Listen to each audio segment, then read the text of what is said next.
ఒకప్పుడు హీరోయిన్ ఆర్తి అగర్వాల్ కు టాలీవుడ్ లో ఉన్న క్రేజ్ అంతా ఇంత కాదు. నువ్వు నాకు నచ్చావు సినిమాతో తెలుగు ఇండస్ట్రీలోకి ఎంట్రీ ఇచ్చింది ఆర్తి అగర్వాల్. ఆ తర్వాత నువ్వు లేక నేను లేను, ఇంద్ర, వసంతం, నేనున్నాను ఇలా బ్యాక్ టు బ్యాక్ బంపర్ హిట్లతో అనతి కాలంలోనే అగ్ర కథానాయికగా నిలిచింది.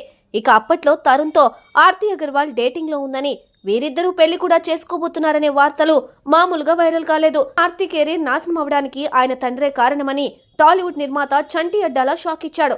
ఆర్తి అగర్వాల్ సెట్స్ లో చాలా హుషారుగా ఉండేదని, కానీ వాళ్ళ నాన్న వస్తే మాత్రం చాలా సైలెంట్ అయిపోతుందని, అంతేకాకుండా ఆర్తి అగర్వాల్ పైన ఆమె తండ్రి ప్రభావం చాలా ఎక్కువగా ఉండేదని, సినిమాల ఎంపికతో పాటు కెరీర్ విషయంలో తన తండ్రి నిర్ణయాలు తీసుకునేవాడని తెలిపారు. బరువు తగ్గేందుకు లైపోసెక్షన్ చేయించుకోవడం కారణంగానే ఆర్తి అగర్వాల్ 2015లో మరణించింది. కాగా అలా చేసుకోమని తన తండ్రే బలవంతం పెట్టినట్లు అప్పట్లో వార్తలు వచ్చాయి. మరి వాటిలో నిజమెంతుందో మాత్రం తెలియదు.